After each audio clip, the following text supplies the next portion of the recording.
The burning wreckage of her flagship scattered across the atmosphere like falling stars.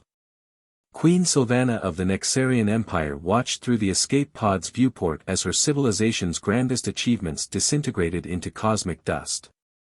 The neural link to her people, a connection she'd maintained since ascending to the throne, had gone silent for the first time in 3 centuries. The void in her mind echoed with their final screams. Her sleek escape pod, designed for elegance rather than stealth, streaked through the darkness toward the nearest habitable planet. The navigation system identified it as a developing world called Earth, primarily populated by humans. The entry sequence initiated automatically as the pod breached the atmosphere, its shield glowing white-hot. Sylvana's iridescent scales shifted from their usual royal purple to a defensive midnight blue. Her ceremonial armor, embedded with now useless command crystals, felt heavy against her slender frame. The attack had come without warning. A species unknown to her vast empire had emerged from the shadows of deep space, wielding weapons that turned her people's bioorganic technology against them. The pod stabilizers failed during the final descent. Sylvana braced herself as the vessel careened through a dense forest canopy, shearing off trees before plowing into the earth. The impact threw her against the restraints, nearly rendering her unconscious. Emergency systems hissed and sputtered as she fumbled with the release mechanism. Cool night air rushed in as the pod's hatch opened. Sylvana stumbled out, her legs weak from the crash and the lingering shock of losing her neural connection. Earth's gravity felt slightly stronger than she was accustomed to, making each step laborious. The forest around her was primitive compared to the carefully cultivated botanical gardens of her homeworld, but there was a raw beauty in its untamed state. A distant light caught her attention, artificial illumination suggesting civilization. With no functioning technology beyond her armor's basic life support, she had little choice but to seek help. The thought of approaching primitives made her scales ripple with anxiety, but survival took precedence over protocol. The trek through the forest tested her endurance. Branches snagged her ceremonial cape, and unseen creatures rustled in the undergrowth. She found herself missing the constant presence of her guardians and advisors, their thoughts having been a comforting background hum throughout her reign. Now there was only silence and the unfamiliar sounds of Earth's nightlife. As she drew closer to the light source, its origin became clear, a solitary structure perched on the edge of a cliff, its architecture utilitarian yet somehow fitting within the natural landscape. A single figure moved inside, visible through large windows that reflected the starlight. Sylvana hesitated at the forest's edge. Her species had never made official contact with Earth, though they had observed human development from afar. The figure appeared to be working in what resembled a primitive research facility. Perhaps this human possessed enough scientific understanding to comprehend her situation. Before she could decide how to approach, her injuries and exhaustion caught up with her. Her legs buckled, and she fell to her knees. The movement must have caught the human's attention. The figure turned toward the window, then quickly disappeared from view. Moments later, a door opened, spilling artificial light across the ground. A male human emerged, carrying what appeared to be a medical kit. He moved cautiously but purposefully, showing more curiosity than fear at her alien appearance. "I mean you no harm," he called out in his language, which her neural implants automatically translated. "You're injured. Let me help." Sylvana tried to stand, to maintain the dignity expected of her station, but her strength failed her. The human reached her side just as her consciousness began to fade. His dark skin reminded her of the rich soils of her homeland, and his eyes held intelligence and compassion rather than fear or hostility. "I am Raj," he said softly, beginning to examine her wounds. "You're safe here. This facility is off the grid, no one will know you're here." "Sylvana," she managed to reply, her translator converting her words to human speech. "Queen of the Nexarian Empire. Or what remains of it." Understanding flickered across Raj's features. He had likely observed the lights of her falling fleet from his isolated vantage point. Without another word, he helped her to her feet and supported her weight as they made their way to his facility. Inside, the structure revealed itself to be a combination of living quarters and research station. Equipment of various types lined the walls, though much of it appeared custom-built. Raj guided her to a medical examination table, his movements efficient but gentle. "I'm a xenobiologist," he explained as he gathered supplies. "I came out here to study Earth's rarest creatures in isolation. Never imagined I'd be treating an alien queen." He paused, meeting her gaze. "Whatever happened up there, whatever you're running from, you don't have to face it alone." Sylvana's scales shifted to a deep blue of grief as the full weight of her losses pressed down upon her. Her empire, her people, centuries of civilization, all gone in a single day. Yet here, in this primitive facility on a developing world, a lone human offered help without hesitation. "Thank you," she whispered, allowing her royal facade to crack slightly. "I fear I have lost everything." "Not everything," Raj replied, beginning to treat her injuries. "You survived. And sometimes, survival is the first step toward rebuilding." As dawn broke over the horizon, casting golden light through the facility's windows, Sylvana realized she had found something unexpected in her darkest hour, hope, in the form of a human who saw past her alien nature to recognize a being in need. Perhaps, she thought as exhaustion finally overtook her, not everything was lost after all. The first rays of morning sunlight filtered through the laboratory windows, casting long shadows across Sylvana's sleeping form. Her iridescent scales shimmered as she stirred, momentarily disoriented by the unfamiliar surroundings. Raj sat at his workstation, carefully examining fragments of her escape pod's control crystals. "These are remarkable," he said without looking up. "The molecular structure suggests they're grown rather than manufactured. Your people must have mastered organic technology at a level we can barely comprehend." Sylvana rose from the medical bed, her wounds already healing thanks to her species' enhanced regenerative abilities. "The crystals are cultivated in deep space nurseries, taking decades to mature. They form the backbone of what was our civilization." Her voice caught on the past tense, scales darkening with grief. Raj set down the crystal and approached with a container of synthesized nutrients he'd prepared based on his initial analysis of her biology. "Tell me about them," he said, offering the container. "Your people. Sometimes sharing memories helps preserve what's lost." Over the next few hours, Sylvana described her civilization's achievements: vast orbital gardens, cities that grew rather than were built, ships that lived and breathed. Raj listened intently, asking questions that revealed both scientific curiosity and genuine empathy. As days turned into weeks, they established a routine. Mornings were spent salvaging what they could from her crashed pod, with Raj's expertise in Earth's wilderness proving invaluable. His isolated research station, she learned, was deliberately positioned away from civilization to study endangered species. "Humans fear what they don't understand," he explained one evening as they tracked the pod's scattered debris. "Many of Earth's most magnificent creatures have been hunted to near extinction simply because they were different. That's why I choose to work alone, to protect them." Sylvana recognized the parallel to her own situation. "Your kindness puts you at risk. If your authorities discovered my presence." "They won't," Raj assured her. "I've spent years developing ways to mask energy signatures and avoid detection. Besides, helping you understand Earth might prevent future misunderstandings between our species." Their collaboration yielded promising results.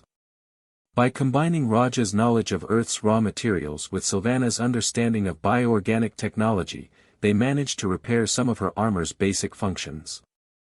More importantly, they began to develop innovations that merged both their worlds' approaches to science. One afternoon, while testing a hybrid communications device, Sylvana felt comfortable enough to share the full truth about her empire's fall. "The attack wasn't random. We'd grown complacent in our advancement, believing our technology made us invulnerable. We never considered that it could be turned against us." Raj paused in his work, sensing the weight of her confession. You blame yourself. I was their queen. My neural link connected me to every citizen. I felt them die, Raj. Their terror, their confusion, their trust in me to protect them. Her scales shifted to colors of deep mourning. I failed them. No, Raj said firmly. You survived to ensure their legacy lives on. Every piece of knowledge you preserve, every innovation we create together, it honors their memory and builds toward a future they would be proud of. Their conversation was interrupted by a distant rumbling. Both rushed to the window to see military helicopters passing overhead, heading toward the general area where her pod had crashed. Sylvana instinctively moved to flee, but Raj caught her arm. Wait, he said. Running will only draw attention. Trust me.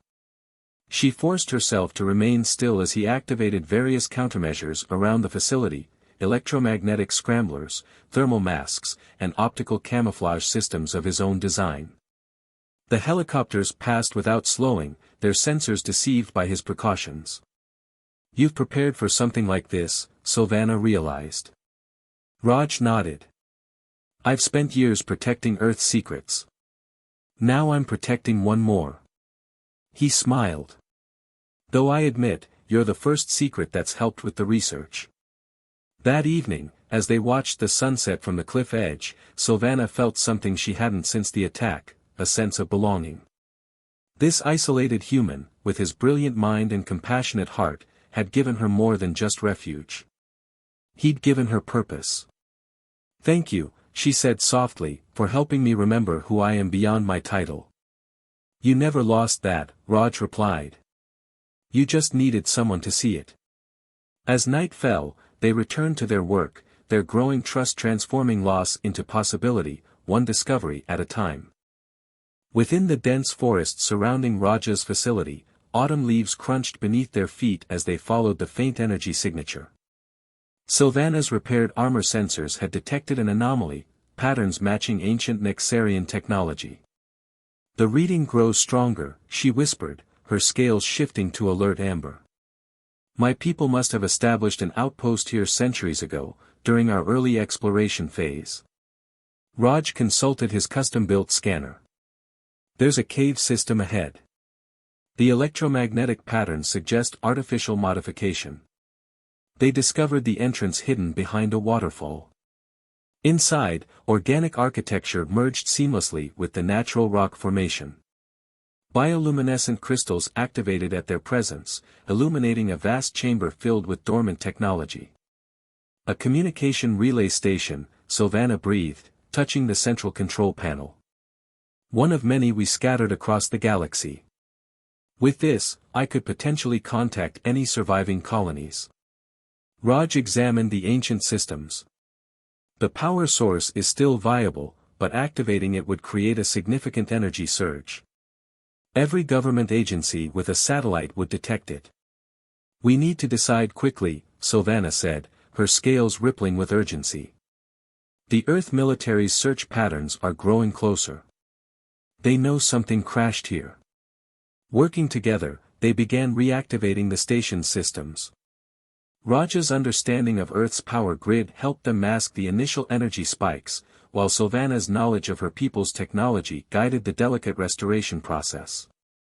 But as the final sequence initiated, alarms blared from Raj's equipment. Multiple vehicles approaching. Military frequencies. They detected something. The ancient outpost hummed to life, its crystals pulsing with power. Sylvana's hands flew across the control surfaces. The broadcast array needs 10 minutes to fully align. If they find us before. Helicopter rotors thundered overhead. They were out of time. Military vehicles converged on the ancient outpost's location. Inside, Raj and Sylvana worked frantically to complete the broadcast sequence. The chamber's crystals pulsed with increasing intensity, each surge of power risking further detection. We have two options, Raj said, monitoring approaching signals. Either I go out and create a diversion, claim this is part of my research, or we reveal your existence on our terms. Sylvana's scales flickered between decision purple and fear gray. If they discover me, they'll want my technology.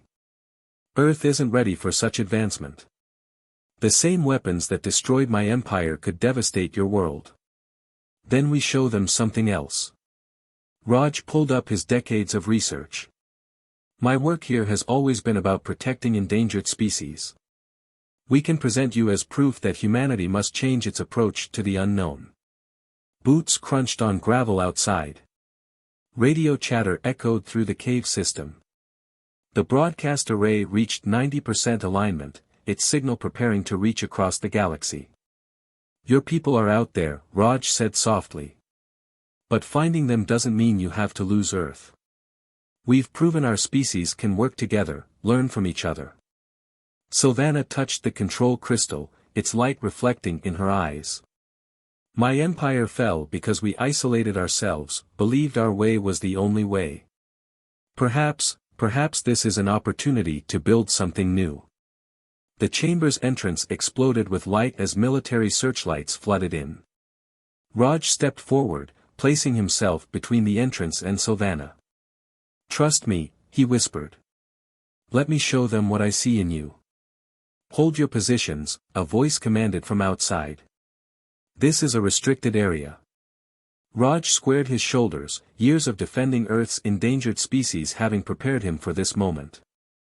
I am Dr. Raj Patel, lead researcher at this facility. What you've detected is first contact with an advanced civilization. One offering peaceful exchange of knowledge. Sylvana moved to stand beside him, her scales shifting to diplomatic gold. The broadcast array reached full power behind them, its signal racing outward to find her scattered people. In that moment, watching Raj face down his own species to protect her, Sylvana made her choice. She would build a bridge between their worlds, starting with this single human who had given her back her purpose. The future of both their species hung in the balance as she stepped forward to meet humanity.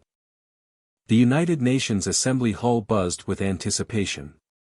6 months had passed since first contact, and today marked the official signing of the Earth-Nexarian Alliance. Raj stood beside Sylvana, both dressed in ceremonial attire that blended their culture's styles. 3 Nexarian colony ships orbited Earth, their organic hulls shimmering in the sunlight. They had responded to Sylvana's broadcast, carrying survivors who had escaped the attack. But instead of seeking to rebuild their empire, they chose a new path, partnership with humanity. Distinguished representatives, Sylvana addressed the assembly, her scales radiating diplomatic gold. Today we forge more than an alliance. We create a foundation for mutual growth.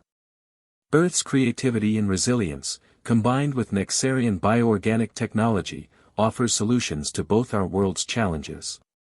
Raj presented their joint achievements, sustainable energy systems, environmental restoration technology, and defensive capabilities designed to protect rather than destroy. Their work had already begun healing Earth's endangered ecosystems. The attack on our empire taught us the cost of isolation, Sylvana continued. But one human's compassion showed us the power of trust. Together, we will explore the stars not as conquerors or separate species, but as partners.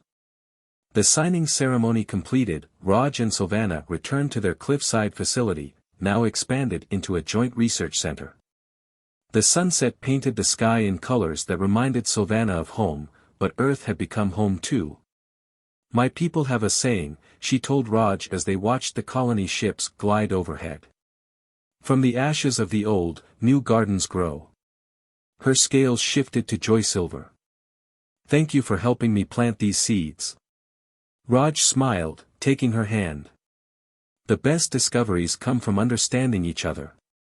Now, shall we see what other wonders our worlds can create together? Behind them, the facility hummed with combined human and Nexarian technology, a beacon of possibility lighting the way forward. The future they would build would be greater than either of their pasts alone. The end.